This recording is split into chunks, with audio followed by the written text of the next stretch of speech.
ప్రశాంతంగా ఉండి పరీక్షలకు సిద్ధం కావాలని ప్రధాని నరేంద్ర మోదీ విద్యార్థులకు పిలుపునిచ్చారు. క్రికెట్లో ఎంత ఒత్తిడి ఉన్నప్పటికీ బ్యాటర్ బాల్పై మాత్రమే దృష్టి పెట్టి సిక్సర్, 4 ఎలా కొడతాడో అలాగే విద్యార్థులు ఒత్తిడిని అధిగమించి చదువుపై దృష్టి పెట్టాలని సూచించారు. ఢిల్లీలోని సుందర్ నర్సరీలో ప్రధానమంత్రి నరేంద్ర మోదీ పరీక్షా పే చర్చ కార్యక్రమం నిర్వహించారు. ఈ కార్యక్రమంలో పాల్గొన్న వివిధ రాష్ట్రాలకు చెందిన విద్యార్థులకు సవాళ్లను ఎదుర్కోవడానికి ఎల్లప్పుడూ సిద్ధంగా ఉండాలని సలహాలిచ్చారు. అలాగే పరీక్షలపై విద్యార్థుల అభిప్రాయాలను ప్రధాని అడిగి తెలుసుకున్నారు. పరీక్షా పే చర్చ కార్యక్రమంలో భాగంగా పరీక్షలపై విద్యార్థులకు ఉన్న అభిప్రాయాలను నరేంద్ర మోదీ అడిగి తెలుసుకున్నారు. అనారోగ్యకర ఆహారాలు నీరసింపచేస్తాయని, దినచర్య, అధ్యయన సమయం రూపొందించుకోవాలన్నారు. విద్యార్థులు విశ్రాంతికి తగిన సమయం కేటాయించాలని, నిద్ర, పోషకాహారం చాలా ముఖ్యమన్నారు. శరీరంపై వీలైనంత ఎక్కువగా సూర్యకిరణాలు నేరుగా పడేలా 2 నిమిషాలు, 5 నిమిషాలు, 7 నిమిషాలు ఎంత వీలైతే అంతగా పడేలా చూసుకోవాలన్నారు. మేం బడికి వెళ్ళేటప్పుడు పడుతుంటాయి కదా అంటారేమో, అలా కాదు విద్యార్థులకు స్పష్టం చేశారు. ఒత్తిడి లేకుండా చదివితే పరీక్షల్లో బాగా రాణించవచ్చని చెప్పారు. తక్కువ మార్కులు వస్తే ఇంట్లో పరిస్థితులు మారిపోతాయన్న మోదీ ఒత్తిడి ఉన్నా పట్టించుకోకుండా స్వతహాగా సిద్ధం కావాలని సూచించారు. ప్రశాంతంగా ఉండి పరీక్షలకు సిద్ధం కావాలని ప్రధాని నరేంద్ర మోదీ విద్యార్థులకు పిలుపునిచ్చారు.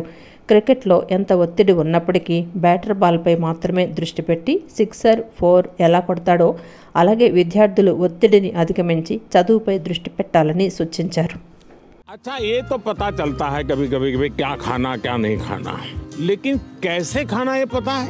हमारे दांत कितने होते हैं? 32। 32। तो कभी कभी स्कूल में टीचर भी बताते हैं, घर में माँ बाप भी बताते हैं कि 32 दांत है तो कम से कम 32 बार चबाना चाहिए। तो कैसे खाना ये भी तो इम्पोर्टेंट है। Yes sir. तो आप लोग में से कितने हैं जो खाते समय कभी पता ही नहीं, पोस्ट ऑफिस में डालते ऐसे डाल देते हैं, या कोई दोस्त है साथ में तो मन में लगता है ये ज्यादा खा जाएगा तो। अच्छा, आप में से कितने लोग हैं जिनने पानी पीते समय पानी का टेस्ट महसूस किया है, यानी पानी का भी टेस्ट लेते हैं, बड़ा मजा लेते हैं? ऐसे कितने लोग हैं? Yes sir. ऐसा नहीं करते होंगे, दौड़ते आते होंगे स्कूल में? नहीं, देखिए सच స్వర్ణాంధ్ర విజన్ 2047 ప్రయాణంలో బ్యాంకులు భాగస్వాములు కావాలని ముఖ్యమంత్రి నారా చంద్రబాబు నాయుడు బ్యాంకర్లను కోరారు. 10 సూత్రాల అమలుతో విజన్ కలను నిజం చేసేందుకు నిత్యం శ్రమిస్తున్నామని సీఎం అన్నారు. 15% వృద్ధి రేటు సాధనే లక్ష్యంగా పెట్టుకున్నామని, వీటిలో కీలకమైన ప్రాథమిక రంగానికి బ్యాంకుల సహకారం ఎంతో అవసరమని సీఎం అన్నారు. ఎస్ఎల్బీసీ సమావేశంలో ముఖ్యమంత్రి నారా చంద్రబాబు నాయుడు పాల్గొన్నారు. సమావేశంలో ఆయన మాట్లాడుతూ వ్యవసాయ అనుబంధ రంగాల్లో ఎక్కువ వృద్ధి సాధించే అవకాశం ఉందని, దీనికి బ్యాంకుల నుంచి తగిన మద్దతు కావాలని సీఎం కోరారు. దేశంలో, రాష్ట్రంలో ప్రజల ఆహార అలవాట్లు మారుతున్నాయని, దీనికి అనుగుణంగా పంటల సాగు కూడా మారుతోందని అన్నారు. అగ్రికల్చర్ స్థానంలో హార్టికల్చర్ సాగు వస్తోందని, దీన్ని దృష్టిలో పెట్టుకుని బ్యాంకులు హార్టికల్చర్ రైతులకు విరివిగా రుణాలు ఇవ్వాలన్నారు. అలాగే ఆర్థికంగా బలోపేతానికి తోడ్పడే వాణిజ్య పంటల్ని సాగు చేసే రైతులకు బ్యాంకులు సాయపడాలన్నారు. అన్ని అర్హతలు ఉన్న రైతులు రుణం కోసం బ్యాంకుకు వచ్చిన 15 నిమిషాల్లోనే రుణమిచ్చే పరిస్థితి రావాలని సీఎం అభిప్రాయపడ్డారు. అలాగే ప్రతి కుటుంబంలో 2-3 పశువులు లేదా కొన్ని జీవాలు ఉంటే మంచి ఆదాయం వస్తుందని, డైరీ రంగాన్ని ప్రోత్సహించడం తమ విధానమని సీఎం అన్నారు. కొన్ని సందర్భాల్లో సరైన మార్కెట్ సదుపాయాలు, మద్దతు ధర రాక పంటలు పారబోసే పరిస్థితి వస్తోందని, దీన్ని నివారించేందుకు బ్లాక్ చైన్ టెక్నాలజీ ద్వారా ప్రయత్నాలు చేస్తున్నట్లు తెలిపారు. అలాగే ప్రోడక్ట్ పర్ఫెక్షన్ పైన తమ ప్రభుత్వం ప్రణాళికలు సిద్ధం చేస్తోందని, పంటల ఉత్పత్తులకు విలువలు పెంపొందించే కార్యక్రమాలు చేపడుతున్నామన్నారు. అసెంబ్లీకి రాకుండా ప్యాలెస్లో కూర్చుని మాట్లాడితే ప్రభుత్వం, మంత్రులు అసెంబ్లీలో సమాధానం చెప్పాలని వైకాపా నేతలు అనడం వింతగా ఉందని AP assembly speaker Ayyanna Patrudu అన్నారు. భారతదేశంలో ఎక్కడైనా ఇలాంటిది ఉందా? చట్టాలపై అవగాహన ఉండే మాట్లాడుతున్నారా అని ప్రశ్నించారు. జగన్ ప్రతిపక్ష నేత కాదు, ఆ హోదాకు తగిన సంఖ్యాబలం వైకాపాకు లేదనేది జగమెరిగిన సత్యం. కానీ అది జగన్కు తెలియకపోవడమే బాధాకరమని అన్నారు. AP assembly speaker Ayyanna Patrudu ఈ మధ్యాహ్నం ఢిల్లీలో లోక్సభ స్పీకర్ ఓం బిర్లాను కలిసిన అనంతరం డిప్యూటీ స్పీకర్ రఘురామకృష్ణరాజుతో కలిసి ఆయన మీడియాతో మాట్లాడారు. సీఎం చంద్రబాబుకి ఇచ్చినంత సమయమే తనకు కావాలని జగన్ అడుగుతున్నారన్న ఆయన ఏ రూల్ ప్రకారం ఇవ్వాలి, ఎందుకు ఇవ్వాలని నిలదీశారు. జగన్ ప్రతిపక్ష నేత కాదు, ఆ హోదాకు తగిన సంఖ్యాబలం వైఎస్ఆర్ కాంగ్రెస్ పార్టీకి లేదనేది జగమెరిగిన సత్యం. కానీ అది జగన్కు తెలియకపోవడమే బాధాకరమన్నారు. చట్టాలు, రూల్స్ జగన్ తెలుసుకోవాలన్నారు. చట్టాలు, నిబంధనలు మార్చి జగన్కు సమయం ఇవ్వలేం కదా అని చురకలంటించారు. అనుమతి లేకుండా 60 రోజులు అసెంబ్లీకి రాకపోతే చర్యలు తీసుకోవచ్చన్నారు. ఫలానా కారణం వల్ల సభకు రాలేకపోతున్నానని స్పీకర్కు లేఖ ఇవ్వాల్సి ఉంటుందన్నారు. సభ్యుల లేఖలో సహేతుక కారణం ఉంటే స్పీకర్ అనుమతిస్తారన్నారు. సభకు రాని సభ్యులు వ్యక్తిగతంగా లేఖలు ఇవ్వాల్సి ఉంటుందని చెప్పారు. వైఎస్ఆర్ కాంగ్రెస్ పార్టీలో మిగతా ఎమ్మెల్యేలకు మాట్లాడే అవకాశం జగన్ ఇవ్వాలని, వారి నియోజకవర్గాల సమస్యలను చెప్పుకునే అవకాశం కల్పించాలన్నారు. సభకు వచ్చి సమస్యలపై మాట్లాడాలని జగన్ వైఎస్ఆర్ కాంగ్రెస్ పార్టీ ఎమ్మెల్యేలను కోరుతున్నారని అన్నారు. అసెంబ్లీ హాజరు జాబితాలో నకిలీ సంతకాలు పెట్టేందుకు కుదరదని స్పష్టం చేశారు. రాను రాను ఈ 43 సంవత్సరాలు చూస్తే నలుగులో ఆ డేస్ తగ్గిపోతున్నాయి. సంవత్సరానికి 20 రోజులు 30 రోజులు కూడా జరగలేని పరిస్థితి వచ్చింది అసెంబ్లీలో. మన రాష్ట్రం అన్ని రాష్ట్రాల్లో కూడా. అంటే మొన్న పాట్నాలో అందరూ కూర్చున్న తర్వాత తీర్మానం అక్కడ నేను సబ్జెక్ట్ లేవనెత్తాను. ఇది ఒక నిర్ణయం తీసుకోవాలి కేంద్ర ప్రభుత్వం. ఇటువంటి మీటింగ్లో అన్ని రాష్ట్రాల్లో కూడా మినిమం సంవత్సరానికి 75 డేస్ అసెంబ్లీ జరగాలి, చర్చలు జరగాలి, సమస్యల మీద మాట్లాడాలి. దాన్ని ప్రభుత్వం అమలు చేయాలండి. మినిమం 75 డేస్ లేకపోతే పద్ధతి కాదని చెప్పి నేను మాట్లాడాను. మనం మీరు చూస్తే లాస్ట్ 5 years గవర్నమెంట్, నేను కామెంట్ చేయట్లేదు, జరిగింది చెప్తున్నాను, రికార్డ్ ప్రకారం చెప్తున్నాను. నేను మొన్న ఎన్ని రోజులు జరిగాయండి అక్కడ? 67 రోజులండి. 5 సంవత్సరాలు. 5 సంవత్సరాల్లో కేవలం 67 రోజులు జరిగాయండి. 5 yearsలో 1 yearలో కాదు. మరి అసెంబ్లీలో ఏం చర్చలు జరుగుతాయండి? ఎమ్మెల్యేలు చేయవలసిన పని ఏముంది? వాళ్ళ సమస్యలు ఎక్కడ చెప్పుకుంటారు? ఏ వేదిక మీద చెప్పుకుంటారు? అంటే చంద్రబాబు గారికి కూడా నేను చెప్పాను మొన్న మా కలిసినప్పుడు, ఇద్దరు కలిసినప్పుడు అట్లీస్ట్ 75 డేస్ జరగాలని చెప్పి వారు కూడా చెప్పడం జరిగింది. ఏపీ హోంమంత్రి వంగలపూడి అనిత మానవత్వం చాటుకున్నారు. రోడ్డు ప్రమాదంలో గాయపడిన యువతికి స్వయంగా సపర్యలు చేశారు. ఈ ఘటన పల్నాడు జిల్లా నరసరావుపేటలో చోటు చేసుకుంది. నరసరావుపేట బైపాస్ రోడ్డులోని వై జంక్షన్ వద్ద సోమవారం ఉదయం బైక్ ప్రమాదం జరిగింది. ఈ ప్రమాదంలో ఓ యువతికి గాయాలయ్యాయి. అదే మార్గంలో శ్రీశైలం పర్యటనకు వెళ్తున్న మంత్రి అనిత దీన్ని గమనించి తన కాన్వాయ్ను ఆపారు. గాయపడిన యువతి వద్దకు వెళ్లి సపర్యలు చేశారు. మంచినీరు అందించి ధైర్యం చెప్పారు. అనంతరం వేరే వాహనం ఆసుపత్రికి తరలించే ఏర్పాట్లు చేశారు.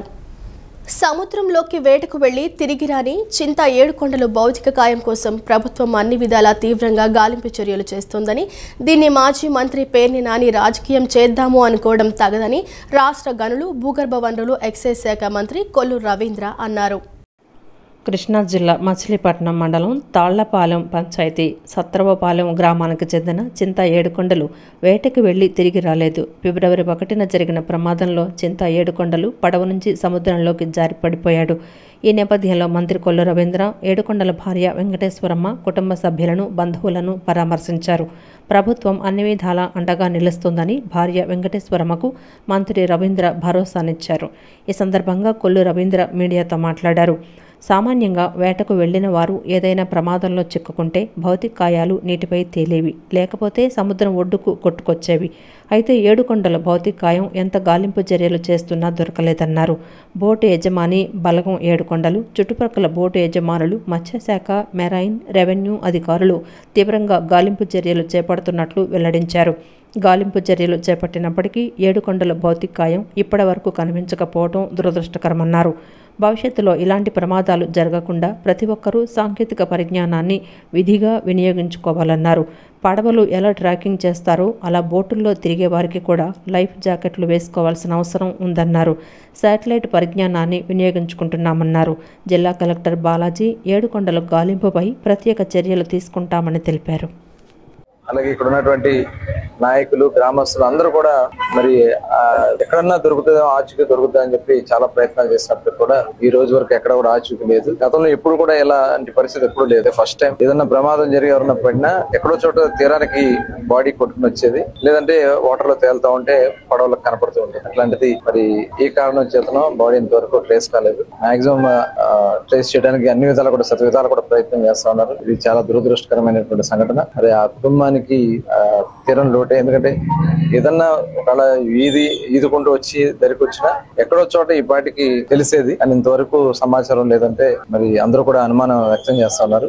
అయితే ఇలాంటి పరిస్థితులు వచ్చినప్పుడే మరి గతంలో అయితే 6 నెలలు, సంవత్సరం పట్టేది. కానీ ఇప్పుడు గౌరవ ముఖ్యమంత్రి గారు 15 రోజుల్లో గానీ బాడీ ట్రేస్ కాకపోతే సంబంధిత ఆర్డీఓ గారిని, డిఎస్పీ గారిని, అలాగే ఫిషరీస్ సంబంధించినటువంటి డీడీల్ని సర్టిఫై చేసి వాళ్ళకి. ఎన్టీఆర్ జిల్లా జనసేన పార్టీ ఆత్మీయ సమావేశం ఈ నెల 16వ తేదీ సాయంత్రం విజయవాడలోని తుమ్మలపల్లి కళాక్షేత్రంలో నిర్వహిస్తున్నట్లు ఎన్టీఆర్ జిల్లా అధ్యక్షుడు సామినేని ఉదయభాను తెలిపారు. జనసేన పార్టీని మరింత బలోపేతం చేసేందుకు నిర్వహిస్తున్న ఈ సమావేశానికి జిల్లాలో ఉన్న గ్రామ, మండల, నగర, జిల్లా నాయకులు అందరూ హాజరవుతారని చెప్పారు.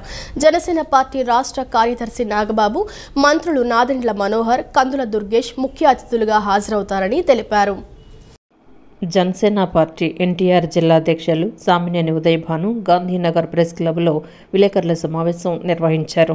ఈ నెల 16వ తేదీన విజయవాడలో నిర్వహించనున్న ఎన్టీఆర్ జిల్లా జనసేన పార్టీ ఆత్మీయ సమావేశం పోస్టర్ను పార్టీ నాయకులతో కలిసి ఆవిష్కరించారు. ఈ సందర్భంగా ఆయన మాట్లాడుతూ, కూటమి ప్రభుత్వం వచ్చిన తర్వాత పవన్ కళ్యాణ్ పంచాయతీరాజ్ శాఖ మంత్రి అయ్యాక పంచాయతీరాజ్ శాఖ బాగా పనిచేస్తోందని అన్నారు. గతంలో ఎప్పుడూ ఎవరి చేయని కార్యక్రమాలను పవన్ కళ్యాణ్ చేశారన్నారు. రాష్ట్ర వ్యాప్తంగా ఒకే రోజు గ్రామ సభలు నిర్వహించారని, సర్పంచ్లకు ₹1,00,000 నిధులిచ్చారని అన్నారు. గత ప్రభుత్వంలో పంచాయతీలను నిర్వీర్యం చేస్తే వాటిని బలోపేతం చేసేలా పవన్ కళ్యాణ్ చర్యలు తీసుకుంటున్నారని అన్నారు. శాఖలో పెండింగ్ సమస్యల పరిష్కారం కూడా జరుగుతోందని చెప్పారు. చంద్రబాబు, పవన్ కళ్యాణ్ నేతృత్వంలో కూటమి ప్రభుత్వం ప్రజల కోసం మరిన్ని కార్యక్రమాలు చేయాలన్నారు. జిల్లాలో ఎన్నికల ముందే కమిటీలు వేశారని, ప్లీనరీ సమావేశం అనంతరం భవిష్యత్ కార్యాచరణను రూపొందిస్తామని తెలిపారు. వైసీపీ వాళ్లు జనసేనలోకి రావడానికి ఆసక్తి చూపిస్తున్నారని, అందరితో మాట్లాడి పవన్ కళ్యాణ్ నిర్ణయం తీసుకుంటారని అన్నారు. సర్పంచులందరూ గానీ, ఎంపీటీసీలు గానీ, జెడ్పీటీసీలు గానీ పూర్తిగా వారిని పట్టించుకోలేదు. ఇవాళ ఆ శాఖలో ఉన్న ఉద్యోగస్తులు అనేక సంవత్సరాలుగా పెండింగ్ ఉన్న సమస్యలు కూడా, ప్రమోషన్లు గానీ అన్ని కూడా మరి వారి శాఖలు అన్ని కూడా క్లియర్ చేయడం జరిగింది. అలానే ఎన్ఆర్ఈజీఎస్ నిధులు ప్రతి గ్రామానికి రోడ్లు, డ్రైన్స్ నిధులు ఇచ్చి వారం కూడా పేమెంట్ ఇస్తుంటే గ్రామ సర్పంచ్ కూడా ఎంతో సంతోషాన్ని వ్యక్తపరుస్తున్నారు. గ్రామ ప్రజలు కూడా మా సర్పంచ్ కూటమి ప్రభుత్వం వచ్చిన తర్వాత బాగా పనిచేస్తున్నారని సర్పంచెస్ కూడా సంతోషాన్ని వ్యక్తపరుస్తున్నారు. కాబట్టి మరి ఇవాళ పవన్ కళ్యాణ్ గారి నేతృత్వంలో ఈ కూటమి ప్రభుత్వం ఇంకా ముందుకు వెళ్లాలని, అలానే పార్టీని కూడా బాగా బలోపేతం చేయాలి. గ్రామ స్థాయి నుండి రాష్ట్ర స్థాయి వరకు కూడా జన సైనికుల్ని ఇంకా బాగా పార్టీలో చేర్చుకొని పార్టీని బాగా ముందుకు తీసుకెళ్లాలని చెప్పి ఇవాళ ఎన్టీఆర్ జిల్లా అధ్యక్షుడిగా నన్ను నియమించిన తర్వాత గత 4 మాసాలుగా నేను కూడా అన్ని గ్రామాలు తిరిగాం. మరి వారి అనుమతితోటి ఇతర పార్టీ నుంచి కూడా జనసేన పార్టీలోకి చేర్చుకోవడం కూడా జరుగుతూ ఉంది. గాలేరి, హంద్రినివా వంటి ప్రాజెక్టులను రాష్ట్ర ప్రభుత్వం పూర్తి చేయాలని పలువురు వక్తలు కోరారు. గోదావరి, మనకచర్ల ప్రాజెక్టుపై తమ అభిప్రాయాలను తీసుకోవాలని కోరారు. కేంద్రం ఈ ప్రాజెక్టులను పూర్తి చేసేలా సహకారం అందించాలన్నారు. కృష్ణా యాజమాన్య బోర్డును కర్నూలులో ఏర్పాటు చేయాలని తీర్మానించారు. రాయలసీమ సాగునీటి సాధనా సమితి ఆధ్వర్యంలో ఏపీలో ప్రాజెక్టుల నిర్మాణంపై చర్చా వేదికను గాంధీనగర్లోని ఓ హోటల్లో నిర్వహించారు. అక్కినేని భవానీ ప్రసాద్, లక్ష్మీనారాయణ, వడ్డే శోభనాథరేశ్వరరావు, రైతు, ప్రజా సంఘాల నేతలు చర్చా వేదికలో పాల్గొన్నారు. ఈ సందర్భంగా వారు మాట్లాడుతూ 4 అంశాలపై ప్రధానంగా ఈరోజు సమావేశాల్లో తీర్మానాలు చేశామన్నారు. ఏపీ విభజన చట్టం ప్రకారం ఏపీకి 512, తెలంగాణకు 299 టీఎంసీలు ఉన్నాయని, బచావత్ ట్రిబ్యునల్ ప్రకారం 512 టీఎంసీల నీరు ఏపీకి ఉంచాలన్నారు. ఏపీలో 4 ప్రాజెక్టులు పూర్తి చేసి నీటి సమస్య తీర్చాలన్నారు. 10,000 కోట్లు కేటాయించి యుద్ధ ప్రాతిపదికన పూర్తి చేయాలన్నారు. గోదావరి, కృష్ణా, పెన్నా నదుల అనుసంధాన పథకాన్ని గొల్లాపల్లి రిజర్వాయర్ వరకు నిర్మాణం చేయాలని కోరారు. అక్కడ నుంచి సోమశిల మీదుగా పెన్నాకు అనుసంధానం చేయాలన్నారు. బనకచర్లకు గోదావరి అనుసంధానం అనే అంశాన్ని వ్యతిరేకిస్తున్నామని తెలిపారు. ఇరిగేషన్ రంగ ప్రముఖులు, ఇంజనీర్లు కూడా తమ అభిప్రాయాలను సమర్థించారు. కూటమి ప్రభుత్వం గోదావరి బనకచెర్ల అనే నిర్ణయం విడనాడాలని, భవిష్యత్తులో వచ్చే ఇబ్బందులను ప్రభుత్వం గుర్తించాలని, ఎగువ రాష్ట్రాలు వాటా అడిగే ప్రమాదం కూడా ఉందన్నారు. ఈ అంశాలపై తీర్మానం చేసి ప్రభుత్వానికి పంపుతున్నామని తెలిపారు. విభజన చట్టంలో పేర్కొన్నటువంటి గాలేరు నగరి, హంద్రీనీవా, వెలుగంగ, వెలిగొండ ప్రాజెక్టులు దాదాపు 25 సంవత్సరాల నుంచి అలాగే మూలపడి ఉన్నాయి. వాటిని ముందులు కంప్లీట్ చేయాల్సినటువంటి బాధ్యత రాష్ట్ర ప్రభుత్వం మీద ఉంది. అది కూడా వాళ్ళకి తెలియజెప్పాలనే అభిప్రాయంతో ఆ విషయం. తర్వాత మూడోది, ముఖ్యమంత్రి గారు ప్రకటించినటువంటి గోదావరి బనకచెర్ల ప్రాజెక్టు మీద మా అభిప్రాయాలు చెప్పడం. నాలుగవది, కేఆర్ఎంబి ప్రాజెక్టు హెడ్ క్వార్టర్స్ని కంపల్సరీగా కర్నూలులోనే ఉండాలి అనేటువంటి అంశాల మీద ఖచ్చితంగా ప్రభుత్వం నిర్ణయం తీసుకోవాలి. దాని కేంద్ర ప్రభుత్వానికి కూడా దాని ప్రపోజల్ పంపించాలని చెప్పడానికి ఈ కార్యక్రమం ఏర్పాటు చేశాం. మీరు చూశారు, యునానిమస్గా ప్రజలందరూ కూడా, పార్టిసిపెంట్స్ అందరూ కూడా దాని మీద ఒక ఐకమత్యతగా ఆ రిజల్యూషన్ పాస్ చేయడం జరిగింది. నిర్మాణంలో ఉన్నటువంటి తెలుగు గంగ, హంద్రీనీవా, గాలేరు నగరి, వెలుగొండ ప్రాజెక్టుల నిర్మాణాన్ని త్వరితగతంగా పూర్తి చేయమని, వాటికి నీటి సమస్యను పరిష్కరించమని ఆంధ్రప్రదేశ్ పునర్వ్యవస్థీకరణ చట్టం స్పష్టంగా పేర్కొన్నది. 10 సంవత్సరాలు గడిచిపోయినా ఆ 4 ప్రాజెక్టుల నిర్మాణాన్ని అరాకొరా చేపడుతున్నారు తప్ప నిధుల కేటాయింపు సక్రమంగా చేయడం లేదు. 2025-26 ఈ మాసం ఆఖరిలో బడ్జెట్ సమావేశాలు పెట్టబోతున్నారు. వార్షిక బడ్జెట్ ప్రవేశపెట్టబోతున్నారు. అందులో ఈ 4 ప్రాజెక్టులకే 10,000 కోట్ల రూపాయలు కేటాయించి యుద్ధ ప్రాతిపదికన పూర్తి చేయాలని డిమాండ్ చేస్తారు. వైద్య విద్యార్థుల మాదిరిగా పశు వైద్య విద్యార్థులకు స్టైఫండ్ పెంచాలని కోరుతూ కృష్ణా జిల్లా ఎన్టీఆర్ పశు వైద్య కళాశాల విద్యార్థులు ఆందోళన బాటపట్టారు. పెరిగిన వస్తువుల ధరలకు అనుగుణంగా రాష్ట్ర ప్రభుత్వం స్టైఫండ్ మంజూరు చేయాలని డిమాండ్ చేశారు. గత 7 రోజుల నుంచి ఎన్టీఆర్ పశు వైద్య కళాశాల ప్రాంగణంలో సుమారు 350 మంది వెటర్నరీ విద్యార్థులు తమకు స్టైఫండ్స్ పెంచాలని రిలే నిరాహార దీక్షలు చేపట్టారు. గత 13 సంవత్సరాల నుండి వెటర్నరీ విద్యార్థులు స్టైఫండ్స్ ప్రభుత్వాలు పెంచడం లేదన్నారు. పశువులకు సంభవించే వ్యాధుల నుండి, వైరస్ నుండి ఎదురెళ్లి పోరాడి పశువులకు వైద్యం చేస్తామని తెలిపారు. క్రమేపీ వ్యాధులు జంతువుల నుండి మనుషులకు సంభవిస్తాయి. దానిని కూడా మేము లెక్క చేయకుండా పశువులకు వైద్యం అందిస్తామన్నారు. అలాంటిది ప్రభుత్వం తమ సమస్యలను పట్టించుకోవటం లేదని విద్యార్థులు ఆవేదన వ్యక్తం చేస్తున్నారు. 4 ఏళ్లు చదివిన తర్వాత 5వ ఏడాది తాము ఇంటర్న్షిప్కు వెళ్తామన్నారు. గవర్నమెంట్ ఇప్పటి వరకు తమకు 7,000 రూపాయలు స్టైఫండ్ ఇస్తోందన్నారు. ప్రస్తుతం ఇస్తున్న 7,000 రూపాయలు సరిపోవటం లేదని, వైద్య విద్యార్థుల మాదిరిగా పశు వైద్య విద్యార్థుల సమస్యలను గుర్తించి వెంటనే స్టైఫండ్స్ పెంచాలని విద్యార్థులు డిమాండ్ చేశారు. సో గవర్నమెంట్ మాకు ఇచ్చిన రెస్పాన్స్ ఏంటంటే 7,000 నుంచి 10,000 చేస్తామని చెప్పారు. అంటే 3,000 పెంపు. అది మాకు అవసరం లేదు. ఎందుకంటే మేము వాళ్ళతో పాటు సమానులం కాబట్టి, వాళ్ళతో పాటు ఎలా అయితే వాళ్ళు హ్యూమన్స్ని ఎలా ట్రీట్ చేస్తున్నారో మేము కూడా రకరకాల యానిమల్స్ని ట్రీట్ చేస్తూ ఉంటాం. వాళ్ళలాగే మాకు డ్యూటీస్ ఉంటాయి, వాళ్ళకిలాగే మాకు కూడా ఇంటర్న్షిప్ అనేది ఉంటుంది. మేము ఇంటర్న్షిప్తో పాటు ఎక్స్టెన్షిప్ కూడా చేస్తాం. అంటే వేరే స్టేట్స్లో చేయాలి 1 మంత్, తర్వాత డ్యూటీ సొంత డబ్బులతో మేము వెళ్తాం అనమాట. తర్వాత వీటితో పాటు స్టాటిక్ అనేది ఉంటుంది, ఒక రొటేషన్ అనేది ఉంటుంది. 6 మంత్స్ ఏమో వేరే దగ్గర ఉంటాం, ఇంకో దగ్గర ఏమో రొటేషన్ అవుతూ ఉంటాం అన్నమాట. సో ఇవన్నీ మాకు ఎక్స్పెన్సెస్లోనే జరుగుతుంటాయి. ఈ 7,000కి మాకు ఏమీ రావట్లేదు. ఇప్పుడు ఒక పీజీ దగ్గరికి వెళ్తే మీకు మినిమం 5,000 ఉంటుంది. షేరింగ్ చేసుకున్నా కానీ 5,000 తీసుకుంటున్నారు పర్ మంత్. సో ఈ 7,000 అనేది మాకు షేరింగ్లోనే వెళ్ళిపోతే మాకేమీ లాభం. ప్రజెంట్ మేము స్టైఫండ్ హైక్ కోసం స్ట్రైక్ చేస్తున్నాం. గత వారం రోజులుగా ఈ స్ట్రైక్ కొనసాగుతూనే ఉంది. ఆంధ్రప్రదేశ్ చూసుకుంటే ఎగ్ ప్రొడక్షన్లో 1st ప్లేస్, మీట్ ప్రొడక్షన్లో 3rd ప్లేస్లో ఉన్నాము. ఇంత ఆంధ్రప్రదేశ్ నుంచి మనం ఇంత సపోర్ట్ చేస్తున్నా కూడా మా స్టైఫండ్ హైక్ అటువంటి ప్రోగ్రెస్ అనేది లేదు. గత 13 సంవత్సరాలుగా చూసుకుంటే స్టైఫండ్ అనేది కొంచెం కూడా పెరగలేదు. అది ఇతర మెడికల్ కోర్సెస్ చూసుకుంటే బీడీఎస్ కానీ, ఎంబీబీఎస్ కానీ, ఆయుష్ కానీ వాళ్ళ స్టైఫండ్ అనేది ఇయర్ పెరుగుతూ వస్తుంది. కానీ మా ఫీ స్ట్రక్చర్ పెరుగుతున్నా కూడా మా స్టైఫండ్ అనేది మాత్రం ఎటువంటి విధంగా కూడా కొంచెం కూడా పెరగలేదు. AI and AD south zone cricket tournament 2025కు గుంటూరు జిల్లా మంగళగిరి వేదిక అయింది. 4 రోజుల పాటు జరగనున్న ఈ టోర్నీ ఏసీఎస్ స్టేడియంలో నిర్వహిస్తున్నారు. విజయవాడ ప్రిన్సిపల్ అకౌంటెంట్ జనరల్ కార్యాలయం నేతృత్వంలో తొలిసారి నిర్వహిస్తున్న టోర్నీలో ఏపీ, తెలంగాణ, తమిళనాడు, కర్ణాటక, కేరళ రాష్ట్రాల క్రీడాకారులు పాల్గొంటున్నారు. ఏజీ కార్యాలయ సీనియర్ అధికారి భాస్కర్ కల్లూరి జెండా ఊపి టోర్నమెంట్ను లాంఛనంగా ప్రారంభించారు. Indian audit and accounts department ఆధ్వర్యంలో IA and AD south zone cricket tournament 2025 Guntur జిల్లా మంగళగిరిలో ప్రారంభమైంది. విజయవాడలోని ప్రిన్సిపల్ అకౌంటెంట్ జనరల్ కార్యాలయం నేతృత్వంలో తొలిసారి నిర్వహిస్తున్న ఈ టోర్నీ 4 రోజుల పాటు జరగనుంది. దక్షిణాది రాష్ట్రాలైన ఏపీ, తెలంగాణ, కర్ణాటక, తమిళనాడు, కేరళ రాష్ట్రాలు టోర్నీలో పాల్గొంటున్నాయి. దాదాపు 80 మంది క్రీడాకారులు టోర్నీలో పాల్పంచుకుంటున్నారు. తొలిసారిగా ఈ క్రీడలను ఆంధ్రప్రదేశ్లో నిర్వహిస్తూ ఉండటం గర్వించదగ్గ విషయం. ఆల్ ఇండియా క్రికెట్ టోర్నమెంట్కు అర్హత పొందేందుకు ఈ టోర్నమెంట్ ఉపయోగపడనుందని ఏజీ కార్యాలయ వర్గాలు వెల్లడించాయి. టోర్నమెంట్లో అత్యుత్తమ ప్రదర్శన కనపరిచిన క్రీడాకారులు జాతీయ స్థాయిలో వారి రాష్ట్రాలకు ప్రాతినిధ్యం వహించే అవకాశాన్ని పొందుతారు. టోర్నమెంట్లో గెలిచిన టీంకు ట్రోఫీ అందజేయబడుతుంది. మంగళగిరిలోని ఆంధ్ర క్రికెట్ అసోసియేషన్ ఏసీఏ స్టేడియంలో ఈరోజు ఉదయం ఏజీ కార్యాలయం senior deputy accountant general Bhaskar Kalluri జెండా ఊపి టోర్నమెంట్ను లాంఛనంగా ప్రారంభించారు. తొలి మ్యాచ్ ఉమ్మడి ఆంధ్రప్రదేశ్, కేరళ రాష్ట్రాల మధ్య జరిగింది. మొదట టాస్ గెలిచిన కేరళ టీం బౌలింగ్ ఎంచుకుంది. ఇక మధ్యాహ్నం 1 గంటకు కర్ణాటక, తమిళనాడు రాష్ట్రాల మధ్య రెండవ మ్యాచ్ నిర్వహించారు.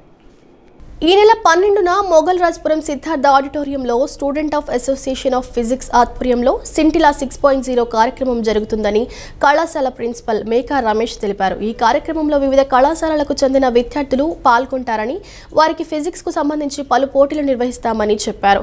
నిష్ణాతులైన వక్తలను ఎంపిక చేసి వారిని ఆహ్వానించామని ఆయన వెల్లడించారు. మొగల్రాజ్పురం సిద్ధార్థ కళాశాలలోని సిద్ధార్థ ఆడిటోరియంలో student of association of physics ఆధ్వర్యంలో ఈ నెల 12న జరగనున్న సింటిలా 6.0 పోస్టర్ ఆవిష్కరణ కార్యక్రమం జరిగింది. ఈ పోస్టర్ను కళాశాల ప్రిన్సిపల్ మేకా రమేష్, భౌతిక శాస్త్ర విభాగాధిపతి శ్రీనివాస్ కృష్ణ విద్యార్థులు ఆవిష్కరించారు. ఈ సందర్భంగా వారు మాట్లాడుతూ సింటిలా 6.0 కార్యక్రమంలో వివిధ కళాశాలలకు చెందిన విద్యార్థులు పాల్గొంటారని, వారికి ఫిజిక్స్కు సంబంధించి పలు పోటీలు నిర్వహిస్తామని చెప్పారు. సిద్ధార్థ కళాశాల విద్యార్థులను, అధ్యాపకులను ప్రోత్సహిస్తూ అనేక ఈవెంట్స్ను నిర్వహిస్తోందన్నారు. విద్యార్థుల ఆలోచనలను, వారి ప్రతిభా నైపుణ్యాన్ని వెలికితీసేందుకు ఈ కార్యక్రమం దోహదపడుతుందని పేర్కొన్నారు. ఇతర కళాశాలల విద్యార్థుల అభిప్రాయాలను పంచుకోవడంతో పాటు వారికి తెలిసిన వాటిని ఇతర విద్యార్థులకు చెప్పవచ్చునని చెప్పారు.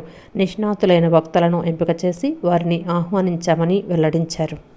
సైన్స్ మోడల్స్, క్విజ్ కాంపిటీషన్స్, అలాగే elocution, oral presentation, PowerPoint presentation, ideathon, science treasure hunt, అలాగే dance, group dance, solo dance, అలాగే సింగింగ్, సోలో, గ్రూప్, అలాగే మిస్టర్ అండ్ మిస్సెస్ సింటిలా, అలాగే కొన్ని ఫన్ గేమ్స్ కూడా ఇలా డిఫరెంట్గా మనం కండక్ట్ చేస్తూ ఉన్నాం ప్రతి సంవత్సరం. ఇది 6వసారి కండక్ట్ చేయడం జరుగుతూ ఉంది. అలాగే 7 సంవత్సరాల లోపు ఉన్న పిల్లలకి మనము రోల్ ప్లే అనే ఒక ఈవెంట్ని కండక్ట్ చేస్తూ ఉన్నాము. అది ఆ రోల్ ప్లేలో ఏంటంటే ఈ పిల్లోడు ఎవడైతే సైంటిస్ట్ని తీసుకుంటాడో ఆ సైంటిస్ట్ డ్రెస్ వేసుకుని వచ్చి ఆ సైంటిస్ట్ కనుగొన్న ఆవిష్కారాన్ని అక్కడ స్టేజ్ మీద చెప్పవలసి ఉంటుంది. ఎప్పుడు కూడా విద్యార్థుల్ని అలాగే అధ్యాపకులను ప్రోత్సహిస్తూ రకరకాల ఈవెంట్స్ని ఆర్గనైజ్ చేయడం జరుగుతుంది. అన్ని రకాల సబ్జెక్ట్స్లో కూడా ఈవెంట్స్ ఆర్గనైజ్ చేయడం జరుగుతుంది. ఈ ఆర్గనైజేషన్ వలన మనకి స్టూడెంట్స్లో ఉన్నటువంటి రకరకాల ఆలోచనలు ఇలాంటివి కూడా బయటికి రావడానికి అవకాశం ఉంటుంది. ఇతర కాలేజీ విద్యార్థులతో వీళ్ళు కలిసి ఉంటారు కనుక వాళ్ళతో వాళ్ళ యొక్క అభిప్రాయాలను షేర్ చేసుకోవడానికి కానివ్వండి, లేక వీళ్ళు ఇంకా మరికొంత నేర్చుకోవడం కానివ్వండి, వీళ్ళ నుంచి వాళ్ళు నేర్చుకోవడం కానీ ఇట్లాంటివి చాలా అవకాశం ఉంది కనుక ఇలాంటి ఆర్గనైజేషన్ ఈవెంట్స్ మేము చాలా ఆర్గనైజ్ చేస్తున్నాం. ఇదందరికీ కూడా ఎప్పటికీ కూడా బాగా ఉపయోగపడుతోంది. దీనికి వక్తలుగా కూడా మంచి నిష్ణాతులైన వాళ్ళని, ఆయా రంగాల్లో నిష్ణాతులు మాత్రం మనం ఎంపిక చేసి వాళ్ళని మాత్రం ఇన్వైట్ చేయడం జరుగుతుంది కనుక వాళ్ళు కూడా వచ్చే మంచి సమాచారాన్ని వీళ్ళకి విద్యార్థులకి అందజేస్తూ జరుగుతుంది. కనుక వీళ్ళందరికీ కూడా అన్ని రంగాలకు కూడా అన్ని రకాల విద్యార్థులకి కూడా ఈ ఈవెంట్స్ మంచి ఉపయోగకరంగా ఉంటాయని భావిస్తున్నాం. ఉత్తరాఖండ్లో జరిగిన 38వ నేషనల్ గేమ్స్ వాటర్ స్పోర్ట్స్లో జాతీయ రికార్డులో కాంస్య పథకాన్ని సాధించిన భవానీపురం శ్రీ చైతన్య టెక్నో స్కూల్ విద్యార్థి చేతనా భాగవతిని స్కూల్ యాజమాన్యం ఘనంగా సన్మానించింది. ఒలింపిక్స్లో కూడా గెలిచే దేశానికి మంచి పేరు తీసుకురావాలని కోరుకుంటున్నట్లు చెప్పారు. విద్యతో పాటు క్రీడలలో కూడా రాణించేలా తమ అకాడమిక్ ఉంటుందని వెల్లడించారు.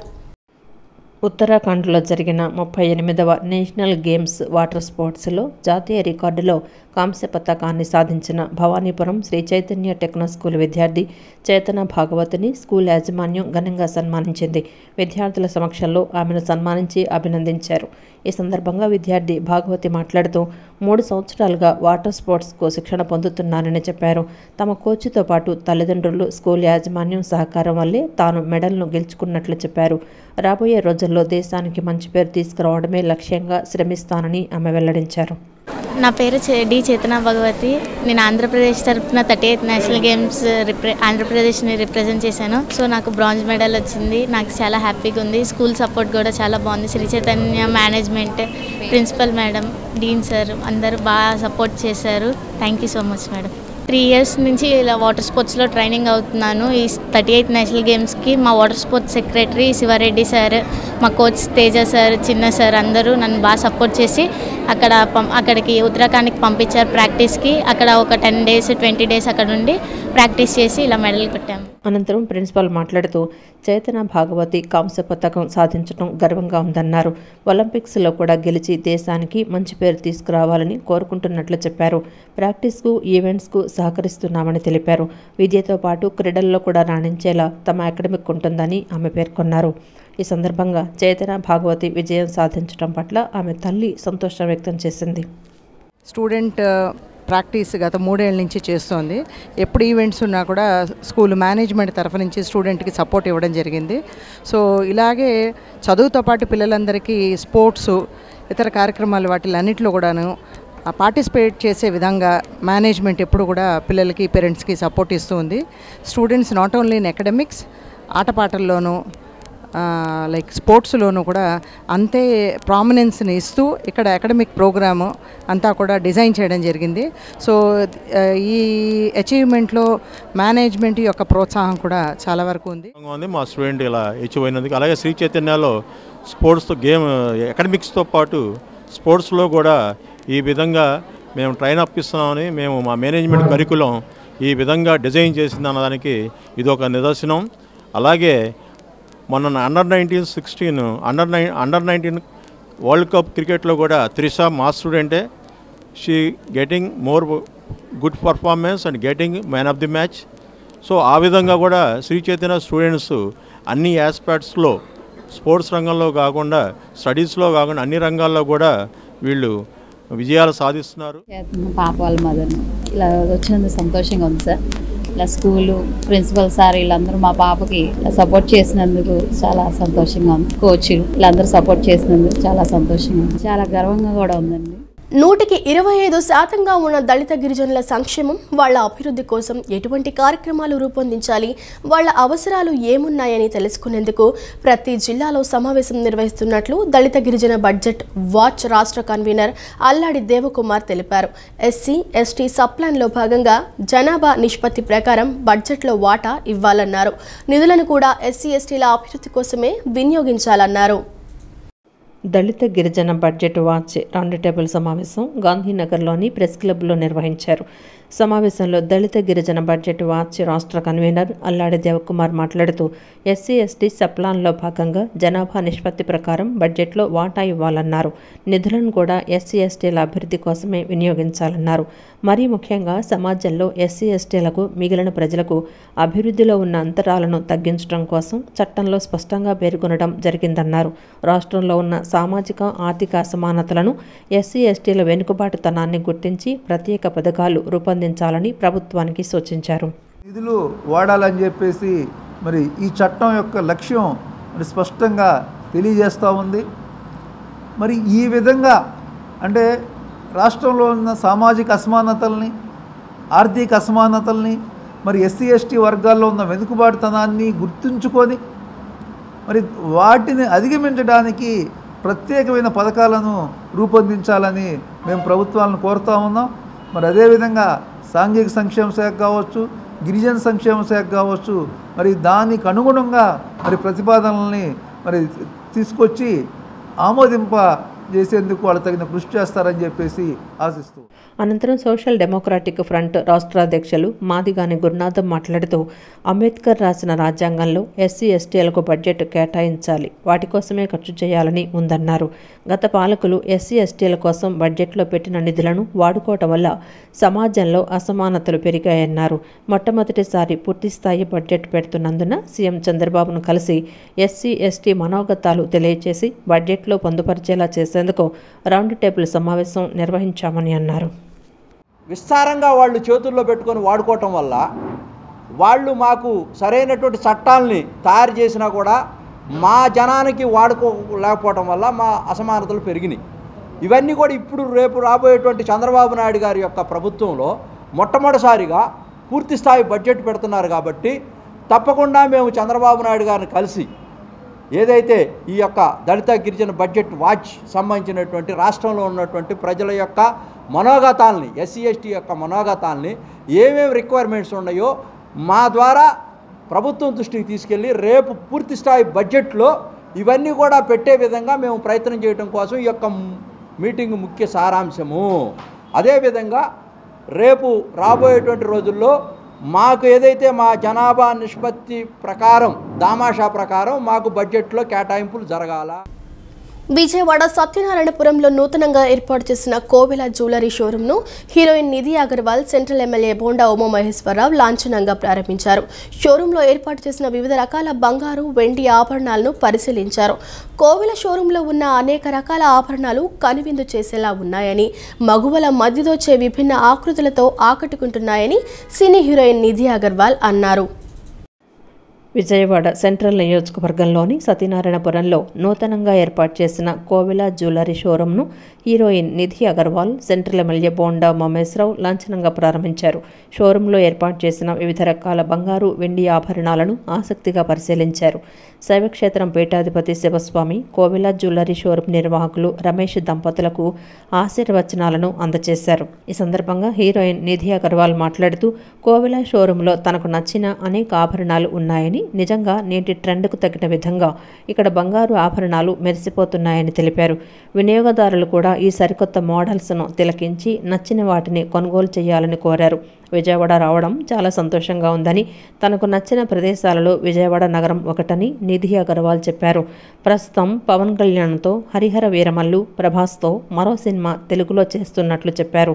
10 రోజుల్లో హరిహర వీరమల్లులో ఒక పాట బయటకు రాబోతోందని, అందరినీ ఆ పాట ఆకట్టుకుంటుందని నిధి అగర్వాల్ ధీమా వ్యక్తం చేశారు. హలో అందరికీ నమస్కారం. ఫస్ట్ ఆఫ్ ఆల్ నేను విజయవాడ వచ్చాను, మళ్ళీ చాలా హ్యాపీగా ఉంటున్నాను.